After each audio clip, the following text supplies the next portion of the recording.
Hello guys, welcome back to our channel. तो आज हम लेकर आए हैं एक नई कहानी ग्रैंड पैराडाइज टॉवर्स के ऊपर। मुंबई के मालाबार हिल एरिया में स्थित ग्रैंड पैराडाइज टॉवर्स को शहर के सबसे हॉन्टेड प्लेसेस में गिना जाता है। ये लग्जरी रेसिडेंशियल कॉम्प्लेक्स जो 1975 में बना था, अपनी खूबसूरत सी व्यू और प्राइम लोकेशन के लिए फेमस है। लेकिन इस बिल्डिंग की भयानक कहानी कुछ और ही बयां करती है। ग्रैंड पैराडाइज टॉवर्स को लोग सिर्फ रिच फैमिलीज के रहने की जगह नहीं, बल्कि सुसाइड पॉइंट के नाम से भी जानते हैं। कई लोग ये भी कहते हैं कि बिल्डिंग पे श्राप है, जिसकी वजह से यहाँ रहने वाले लोग अपनी ही जिंदगी के दुश्मन बन जाते हैं। चलो तुम्हें एक रियल इंसिडेंट सुनाती हूँ जो इस बिल्डिंग की डार्क हिस्ट्री को और भी डरावना बनाती है। ये कहानी शुरू होती है खंडवाला फैमिली से, जो ग्रैंड पैराडाइज टॉवर्स के 8th फ्लोर पे रहती थी।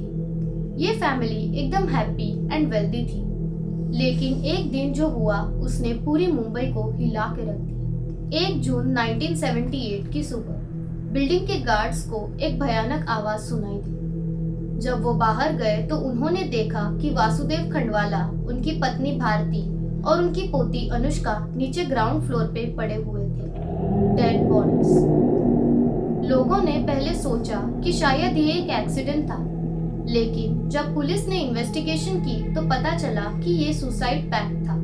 पर क्यों?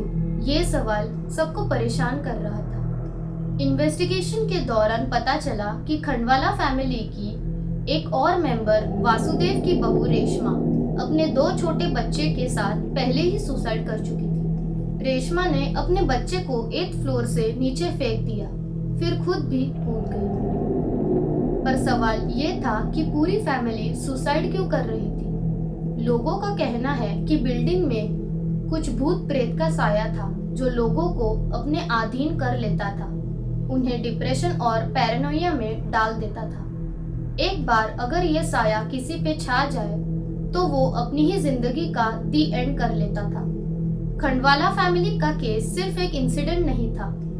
1999 में एक और कपल ने सुसाइड कर लिया।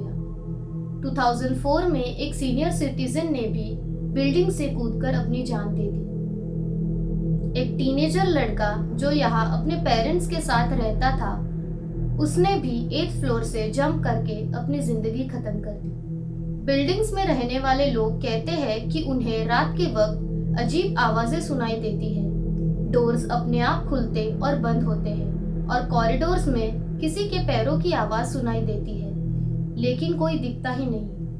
बिल्डिंग्स के कुछ रेसिडेंट ने एक दिन डिसाइड किया कि ये भूत प्रेत को खत्म करने के लिए एक एक्सॉर्सिज्म करवाएंगे। एक पंडित को बुलाया गया जिन्होंने बिल्डिंग के अंदर पूजा की। पर पूजा के बाद भी लोग कहते हैं कि बिल्डिंग में कोई फर्क नहीं पड़ा। कुछ रेसिडेंट्स ने अपने घर छोड़ दिए, पर जो लोग वहां रहे उन्होंने कहा कि अंदर का डर अब भी जिंदा है।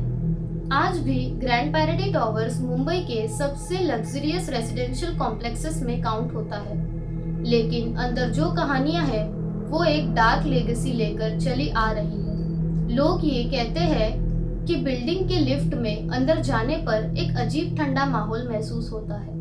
कुछ लोगों का ये भी मानना है कि 8th फ्लोर का फ्लैट हॉन्टेड है, जहाँ कोई रहना नहीं चाहता। जो लोग वहाँ रह चुके हैं उन्होंने बताया है कि बिल्डिंग में रहने वाले लोग बिना किसी वजह से डिप्रेस्ड हो जाते हैं। लोग कहते हैं ये बिल्डिंग एक श्राप बन चुकी है, जिसमें कोई भी ज्यादा देर तक नहीं रह सकता। पर अब तुम बताओ, क्या तुम ग्रैंड पैराडाइज टॉवर्स में रहने की हिम्मत करोगे, या फिर ये कहानी भी एक रहस्य की तरह ही अपने अंदर दबा दोगे? हमें ये कमेंट सेक्शन पर जरूर बताना। सो गाइस, कैसी लगी आपको ये हमारी आज की कहानी? अगर आप चाहते हो कि हम ऐसी स्टोरीज को और बनाएं तो हमें कमेंट सेक्शन पर जरूर बताइए और हमें मोटिवेट कीजिए। Thank you guys for watching. Good bye, take care.